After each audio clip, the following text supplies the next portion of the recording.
पर क्या करें, ये भी इस पर भी चर्चा शुरू करेंगे।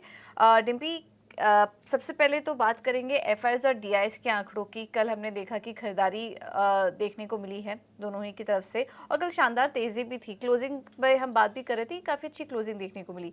अब आज बाजार की चाल कैसी रह सकती है? एफआईआईज और डीआईज के आंकड़े कैसे दिखाई दिए? देखिए पूजा, कल के नंबर्स के साथ ही शुरू करते हैं। कल आप हमारे साथ कार्यक्रम में थे, हमने कल आपसे सामने रखा था कि आप 10 में से 2 लॉट ले लो। आपको बात रखी थी, निफ्टी का भी रखा था और बैंक निफ्टी का भी रखा था। किसी को ये भी कहा था कि अगर आप दोनों नहीं लेना चाहते तो कम से कम बैंक निफ्टी जरूर ले लो, क्योंकि कल बैंक निफ्टी के अंदर सारे सिग्नल्स आ रहे थे जो टिपिकली एक पुल बैक के होने चाहिए, और एग्जैक्टली मार्केट ने वैसा ही काम किया। तो मैं एफआईआईज नंबर से पहले तो उन लोगों को बधाई दूंगा जिन्होंने कल 2 लॉट 3 लॉट की पोजीशंस बनाई है। आज फिर से वो गेन देख सकते हैं अपनी स्क्रीन पर। पूरा 100% कॉन्फिडेंस तो नहीं है, बट हाँ फिर भी और आ सकता है गेन। तो कल का गेन भी उनको मुबारक हो। तो ये तो पहला पॉइंट हुआ कि हमने आपको फिर से डिप पे बताया और एक बार फिर से आपको प्रूव किया कि ये मार्केट अभी भी सेल ऑन राइज का नहीं है, बाइंग ऑन डिप्स का बाजार है।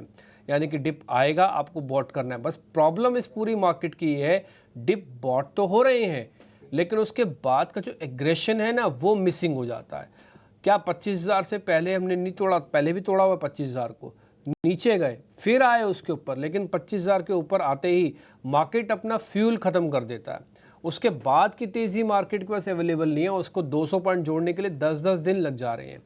ये थोड़ी सी प्रॉब्लम है 25,000 के ऊपर जाने पर। टिल 25,000 तक तो मार्केट क्या कर रहा है, बार बार बाइंग ऑन डिप्स कर रहा है। 24,800 उसने अपना एक नया डेरा, अपना एक नया सपोर्ट बनाया हुआ है। खैर पहले मैं आ जाता हूँ जरा एफआईआईज के नंबर पे, फिर आपको कुछ और आंकड़ों के साथ कनेक्ट करता चलूँगा।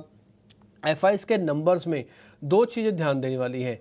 पहला, जब आप ये नंबर्स पढ़ते हैं कि कैश में उन्होंने खरीदारी की, ऑप्शंस में उन्होंने खरीदारी की, ये ज़रूर देखा कीजिए कि ऑप्शंस में भी वो क्या कर रहे हैं। कल अगर आप ऑप्शंस का नंबर देखेंगे तो 6,500 करोड़ रुपए आपकी स्क्रीन पे लिखा हुआ है, 6,500 करोड़ का यहाँ पे बाइंग हुई है। कैश के अंदर भी करीब 1176 करोड़ रुपए की बाइंग हुई है। कल जब आप हमारे साथ कार्यक्रम में थे, हमने क्लोजिंग में ये बात आपके सामने बोली थी कि आज की मार्केट को देख के ऐसा लग रहा है कि एफआईआईज माल बेचेंगे तो नहीं, या तो स्टैंड स्टिल होगा यानी कि नो चेंज होगा, या तो थोड़ा बहुत बाइंग का ही नंबर आएगा। आपको देख के हैरानी भी होगी कि किसी तरह का कोई बिकवाली का नंबर्स नहीं है। एफआईआईज की जो होल्डिंग है, लॉन्ग होल्डिंग, वो करीब करीब 64% है। तो 64% पे लॉन्ग होने के बाद वो सबसे बड़े होल्डर्स अभी भी हैं। रिटेल के पास जो होल्डिंग है वो है 48%। मैं आपको बता देता हूँ, कल जैसे थोड़ा बाजार चला तो रिटेल ने अपनी 1% होल्डिंग को कम कर दिया। ये 49% थी, 48% पे हो गई है। एथिकली सिर्फ कहने का मतलब है कि रिटेल काफ़ी स्मार्ट है, और रिटेल को इस समय ये समझ में आ रहा है कि 24,800 और 25,200 के बैंड में काम करो। बैंड का लोअर एंड आए पकड़ लो, बैंड का अपर एंड आए छोड़ दो। उसको ब्रेकआउट और ब्रेकडाउन से कोई लेना देना नहीं है। अब ये चीज़ मेरे को रिटेल के नंबर देख के लग रही है, और ये मैं अपने एक्सपीरियंस और बैक टेस्टिंग के बेसिस पर भी बता रहा हूँ आपको। देखिए मैं कोई भी बात बिना डाटा के बोलूँगा ही नहीं, तो सारा डाटा एनालिसिस करने पर मैं बता रहा हूँ कि इस समय रिटेल काफ़ी स्मार्ट है, और रिटेल खुद चाहता है, मैं आपको बता देता हूँ रिटेलर्स के मन की बात, रिटेल खुद चाहता है कि इस समय 24,800 से लेकर 25,000 के बैंड में ही हम काम करें, ब्रेकआउट नहीं आए और ब्रेकडाउन भी नहीं आए, क्योंकि इससे उसका बहुत आसानी से पैसा बन रहा है। 24,800 आते ही आप प्लस कर जाते हो, 25,000 के ऊपर धीरे धीरे बेचना शुरू करता है, और 25,200 तक अपनी जितनी होल्डिंग उसने क्रिएट की होती है सारी होल्डिंग बेच देता है। देखो 25,200 के ऊपर ना रिटेल आ नहीं पाएगा, उसका मन नहीं होगा आने का। फिर इंस्टीट्यूशनल आता है, नए लेवल्स को ब्रेक करने के लिए बड़े खिलाड़ियों की ज़रूरत पड़ती है। तो रिटेल इस चीज़ को काफ़ी अच्छे से एंजॉय कर रहा है, और मैं कहता हूँ कि भाई जब तक 24,800 और 25,200 की रेंज ब्रेकआउट या ब्रेकडाउन नहीं होती है, इस केस में रिटेल अच्छा पैसा नोटिस कर रहा है अपने लिए। दूसरा इंपॉर्टेंट पॉइंट वो है डीआईएस के नंबर्स। डीआईएस की होल्डिंग में भी किसी तरह का कोई बदलाव नहीं, उल्टा 1% हल्का सा बढ़ा है, वो बढ़कर 36% हुआ है, 35% से बढ़कर। कहने का मतलब है कि अगर आप तीनों की रेशो चेक करेंगे तो सबसे बड़ा रेशो है एफआईआईज के पास, दूसरा रिटेल के पास, तीसरा डीआईएस के पास। टिपिकली यही रेशो होता है, और एक बिल्कुल बुकिश वाला एग्जांपल है कि जब भी बाजार ऑल टाइम हाई के आसपास फिर से खड़ा हो गया, 25,000 निफ्टी के आसपास खड़ा है, उसमें एफआईआईज ज़्यादा ही होना चाहिए, वो है ही। रिटेल थोड़ा कम होना चाहिए, वो है। डीआईएस या तो इनके बराबर के हो या तो थोड़े से और कम हो, वो भी है। तो सारी चीज़ अपनी अपनी जगह पे ठीक है। बस एक नंबर की थोड़ी सी मैं कम मानता हूँ, वो है DIS का नंबर, वो थोड़ा सा कम है। अगर वो ज़्यादा होता तो आप ये जो डिप अभी देख पा रहे हैं ना, ये बहुत जल्दी जल्दी बॉट होते। इसके लिए आपको देखो, मैंने कल भी आपको एग्जाम्पल के जरिए बताया था, तराजू में जब तक आप बैलेंसर नहीं डालोगे ना, तो कोई भी चीज़ बहुत तेज़ी से नीचे जाएगी, बहुत तेज़ी से ऊपर आएगी। ये DIS का काम होता है कि बैलेंसर एक्ट का रोल प्ले करते हैं।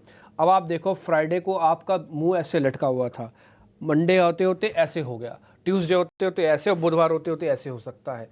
ठीक, तो कहने का मेरे सिर्फ तात्पर्य ये है कि जो चीज़ हो रही है ना, बहुत जल्दी जल्दी हो रही है।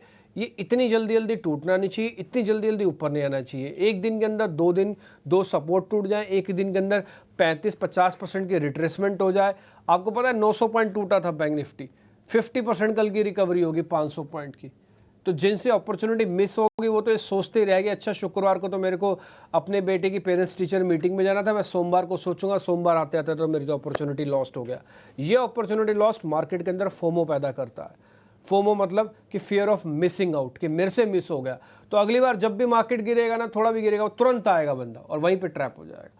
इसलिए फोमो फैक्टर को जन्म देने से अच्छा है कि मार्केट धीरे धीरे करके चले, वो ज़्यादा अच्छा है, धीरे धीरे करके बेहतर हो। तो ये मैंने मोटा मोटी आपको FIs के नंबर, उससे जुड़े हुआ डाटा और उसकी जो भावना है वो मोटा मोटी आपके सामने रख दी पूजा। तो ऑल टाइम हाई की तरफ निफ्टी, और ऐसे में FIs, रिटेल और DI की पोजीशन भी हमने आपको बताई, जो कि एकदम सटीक यहाँ पर देखने को मिल रही है, और उससे ये संकेत भी मिल रहे हैं कि बाजार में अभी भी तेजी का ही मोमेंटम और पॉजिटिव मोमेंटम बना रहेगा।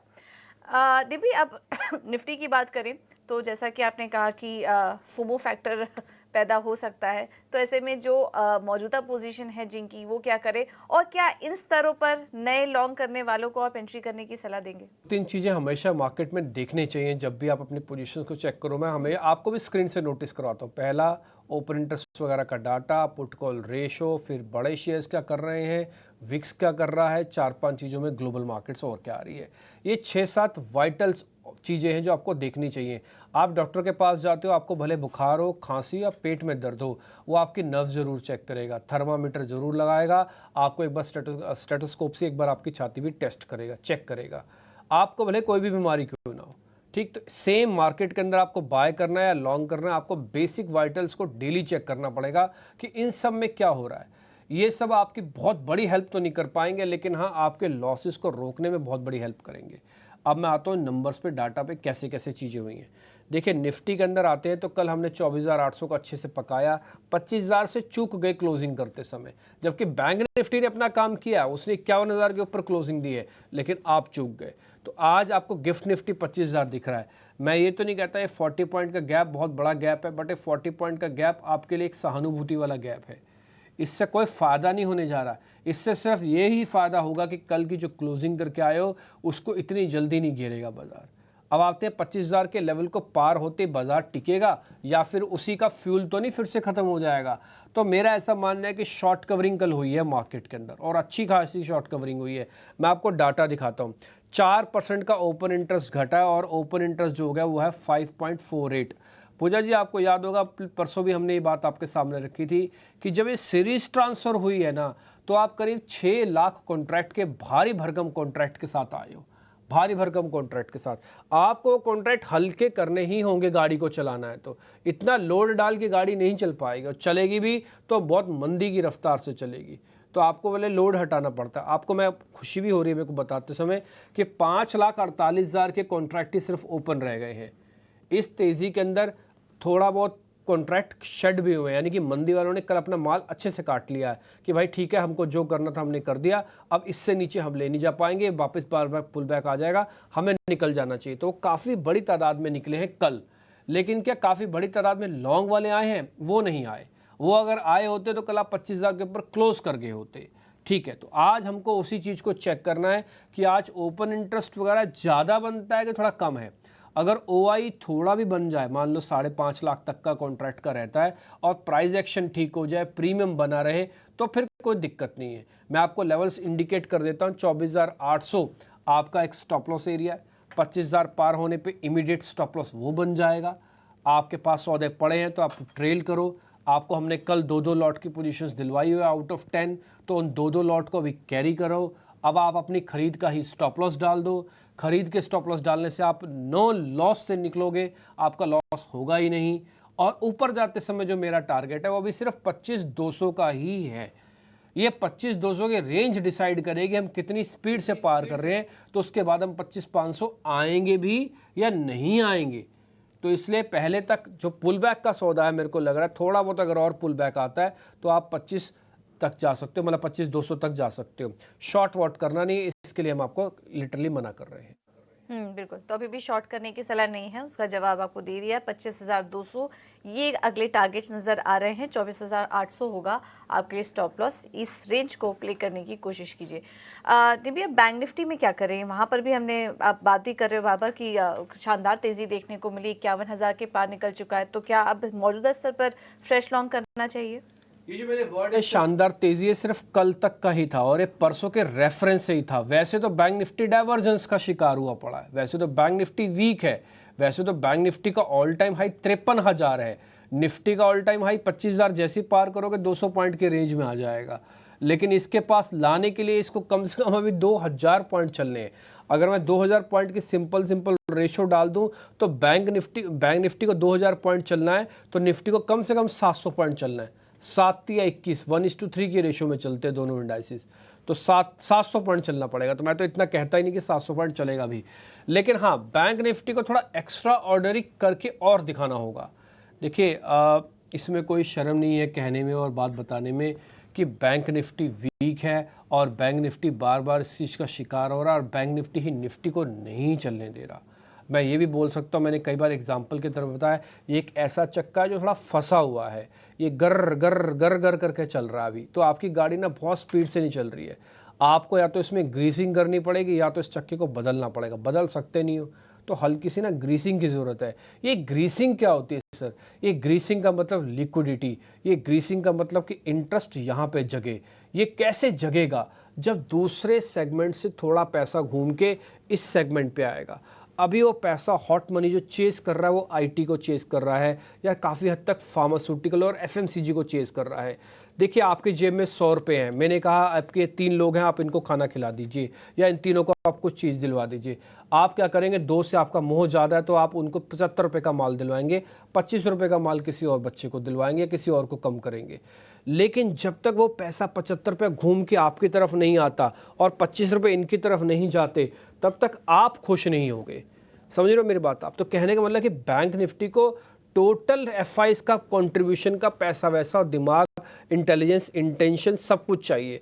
इसके लिए निजी और प्राइवेट बैंक का पार्टिसिपेशन होना बहुत ज़रूरी है। क्या एचडीएफसी बैंक कल चला? कल वो टूटा नहीं, बस इतना ही हुआ। कल चला आईसीआईसीआई बैंक और कल देख के आईसीआईसीआई बैंक को लग रहा था कि इसको अच्छे से मूवमेंट आई है और आज आप देखो आईसीआईसीआई बैंक पे सीएलएसए की रिपोर्ट आ गई है एक। तो ये एक महज इत्तेफाक नहीं है, ये इत्तेफाक नहीं है, सिर्फ और सिर्फ डाटा का एनालिसिस का मैटर है कि जिस चीज़ को आप देख रहे हो समझ रहे हो वो काम होना शुरू हो जाएगा। इसलिए बैंक निफ्टी में मैं जो पुराने वाले लोग हैं जिनके पास पोजीशंस पड़ी हुई हैं, देखो उनका 51,000 का स्टॉप कटा हुआ था तो वो प्रॉफिट लेके आए। कल अगर उन्होंने थोड़ा बहुत माल पकड़ा है तो 51,000 के ऊपर फिर से क्लोजिंग मिली है। और अच्छी बात है कि 24 घंटे के बाद ही मिल गई, यानी कि शुक्रवार को टूटा, सोमवार को आ गई। लेकिन आगे का रास्ता उतना आसान नहीं है। ये बैंक निफ्टी को 51,500 तक को पुल बैक तो आ जाएगा, ये आ जाएगा यहाँ तक।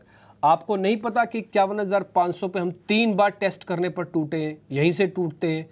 तो जब आप पुल बैक का पूरा फ्यूल खर्च कर दोगे, आप पहुंच जाओगे 51,500 पे, फिर से गाड़ी में तेल नहीं है, फिर से क्या करें, फिर से फंस जाओगे।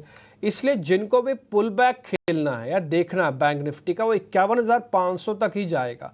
उसके बाद जाने के लिए आपको थोड़ा रुकना, समझना पड़ेगा। और मैं बोलूँगा कि जब तक 51,500 क्लोजिंग बेसिस पर नहीं आता, आप माल मत लेना।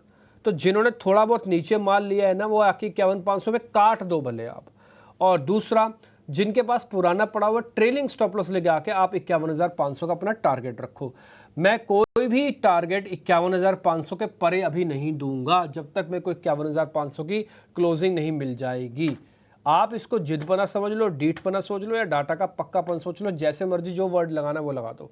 लेकिन 51,500 तक की चीज़ें ठीक है, 51,500 के बाद आपको फ्यूल की ज़रूरत पड़ती है जो भी एब्सेंट है मार्केट के अंदर।